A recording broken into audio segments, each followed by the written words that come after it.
Nicole Caillé-Virt, une enfance massacrée, reconquise. Une série de podcasts en 5 épisodes. On est toujours à la bise, toujours avec Nicole Caillé-Virt.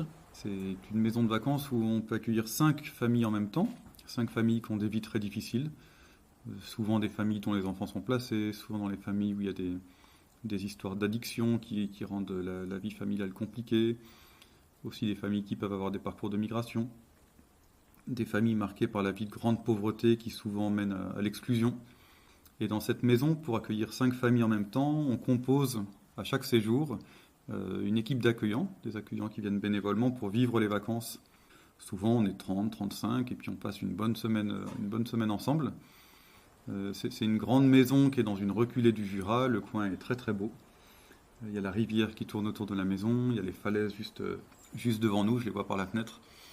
Il y a les animaux, on a des poules, des lapins, des ânes, des jeux bien sûr en quantité, des vélos pour tout le monde. Et c'est une maison où on fait tout pour que les gens se sentent bien, surtout les gens abîmés par la vie. C'est-à-dire qu'on travaille beaucoup notre façon d'être ensemble, notre positionnement.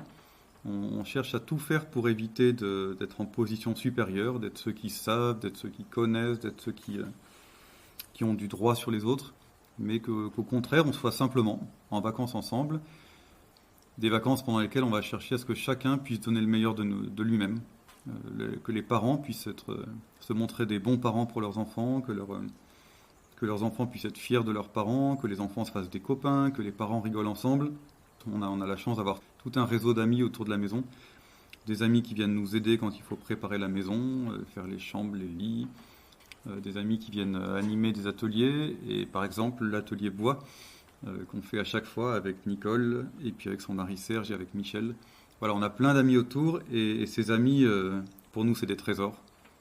Et parmi ces trésors, il y a Nicole qui nous raconte son enfance, qui nous raconte notamment l'importance du beau quand la vie va mal.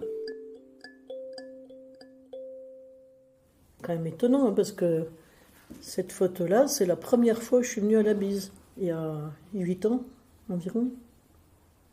Et donc, il y avait une journée de présentation de la bise, et nous, on en avait entendu parler beaucoup par le père Lulu, qui avait donné des ânes à la bise, qui nous avait dit, écoute, qui a dit surtout à Serge, mais tu sais, le monsieur qui s'occupait avant donc du bois, de l'atelier, tout ça à la bise, mais il était âgé, il était décédé. Tu viendrais pas, toi, voir un peu ce que tu peux faire? Donc on venait pour voir la bise et on n'en est jamais reparti, quoi. Depuis, on vient régulièrement, quoi.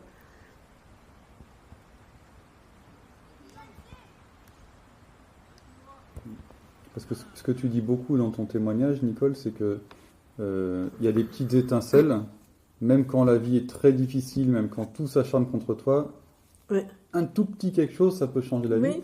Et c'est pour ça que tu viens à la bise. Voilà. Ben oui, je pense, parce que nos ateliers, c'est des petites étincelles. Et puis les conversations qu'on a des fois aussi avec les personnes, c'est des étincelles aussi. Il y a, je ne sais plus quel séjour, je ne sais plus si c'était cet été ou l'été d'avant, une dame qui venait, qui avait été élevée en Algérie à l'assistance publique. Et donc qui parlait et qui racontait que quand elle en était sortie, à la majorité, elle était complètement perdue. Elle savait plus comment vivre, comment faire. Et en discutant comme ça et tout, bon, eh ben, elle est repartie avec dans le cœur le fait qu'elle pouvait faire quelque chose par rapport à ça. Elle avait envie de faire quelque chose, mais le fait d'être venue ici, d'avoir vu plein de gens, d'avoir discuté, elle est repartie vraiment avec du bonheur, qu'elle pensait bien qu'elle arrivera à faire quelque chose, à faire bouger certaines choses par rapport à ça. Et en particulier en Algérie, quoi. C'est génial, moi, je trouve. Il y a plein de rencontres comme ça à la bise.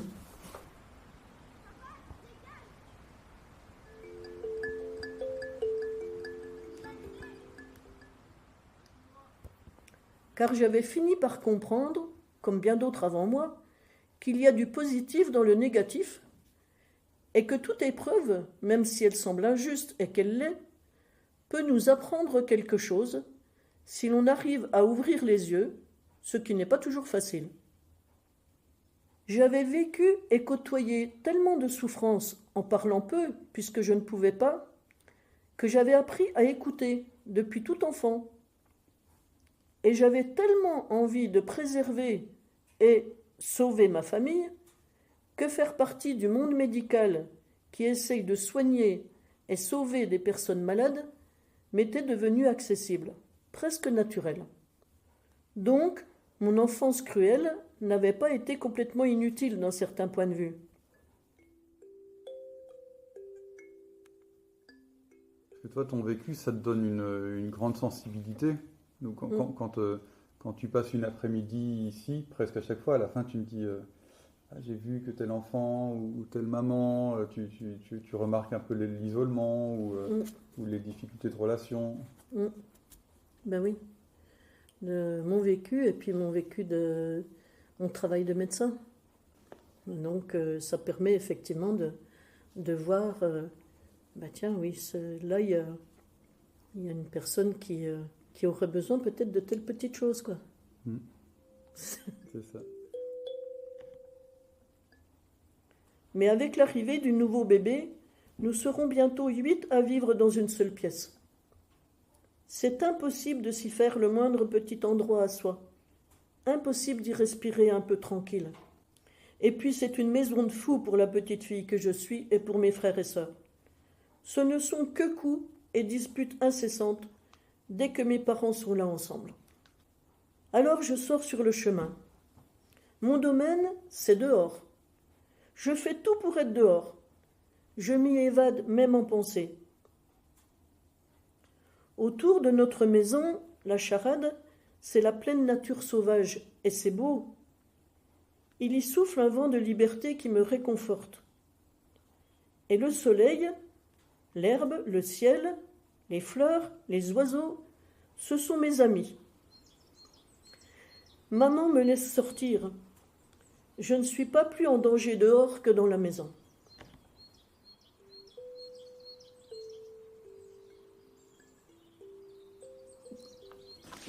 Tu nous disais aussi que tu parlais aux violettes, aux fourmis. J'adorais la nature, quoi. Puis c'est vraiment ce que j'ai expliqué après. Sur le moment, je ne pouvais pas le dire avec ces mots-là, j'étais toute petite, quoi. Mais en fait, effectivement, la beauté aide à vivre.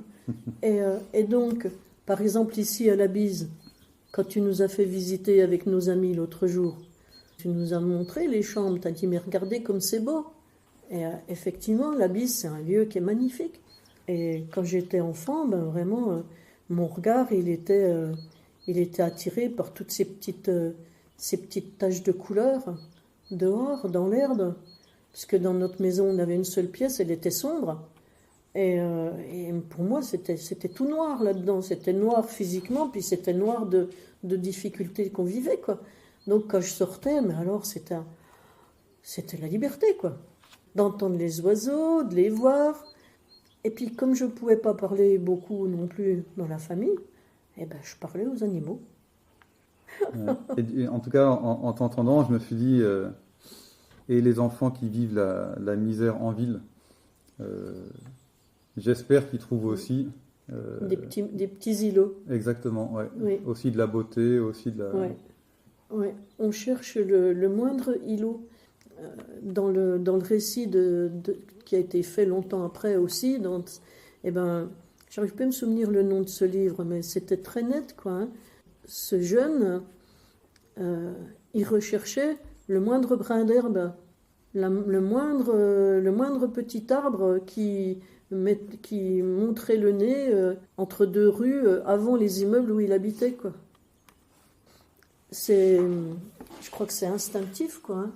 On recherche vraiment des petits endroits pour se ressourcer, quoi. Ne serait-ce que par la vue, même si on ne peut pas être dedans, mais on y est. Puis un enfant, il est tellement imaginatif, il regarde, mais il a l'impression d'y être, quoi. Hein. Donc il se ressource comme ça. Ouais, ma maman, elle le disait, hein, le bonheur, c'est pas pour nous. Ça, j'ai entendu ça X fois quand j'étais enfant, quoi. C'est ce que tu dis là, à 7 ans, je sais pas comment exactement tu dis, il y a deux sortes de gens. Ouais, il y a deux Ceux sortes qui de ont gens. droit au beau et ceux qui n'en ont pas droit. Mm. C'est ce que la vie m'a appris. Mm. Ça, c'est. On essaye de le dire aux accueillants qui viennent à la bise, Mm. parce que comme on leur demande de participer à ce que la maison soit toute belle, les bouquets, les petits gâteaux, tout le rangement, tout le ménage, Mm. quand on n'est pas habitué à faire ces efforts-là, parce qu'on n'en a pas besoin, on se dit pourquoi en fait. Mais je trouve que là, ta phrase, elle résume vraiment. Ouais, ma maman, elle le disait, hein, le bonheur, c'est pas pour nous. Ça, j'ai entendu ça X fois quand j'étais enfant, quoi. À la fin des séjours de vacances à la bise, et quand les enfants sont placés, on propose à l'enfant, mais en fait souvent l'enfant il y pense de lui-même, de se faire une feuille où il colle 2-3 photos pour qu'il puisse mettre au-dessus de son lit. Et il y a des fois des enfants dont on ne savait pas qu'ils étaient placés, ou en tout cas on avait oublié, parce qu'on a tellement envie de vivre les séjours à la bise sans savoir en fait d'où viennent les gens, qui puissent nous dire ce qu'ils veulent. Et on sent que ça, pour l'enfant, avoir une belle photo de ses vacances, lui heureux au milieu de la nature, ou lui heureux avec ses parents, ou lui heureux avec des amis, et de penser qu'il pourra mettre ça dans sa chambre, on sent que c'est hyper important, quoi. C'est un enjeu, il faut. Ouais. C'est un souvenir de bonheur vrai, où il peut... c'est le mot qui me vient, c'est s'accrocher, quoi. Il peut se raccrocher à ça, et quand quand il est trop triste, quand il a peur, quand il se demande ce qu'il va devenir, et ben, n'empêche, il y a eu ça. Et s'il y a eu ça, il peut y avoir à nouveau ça. Quand on a vécu quelque chose, on se dit qu'il peut y avoir à nouveau. C'est logique dans l'être humain. Peut-être bien que si, avec ma famille, j'étais venue à la bise à cette époque-là et que je vous ai rencontré, bah, peut-être qu'on aurait été heureux à la bise. Hein. Il n'y a peut-être pas de raison. Hein. Ça se peut bien. J'espère.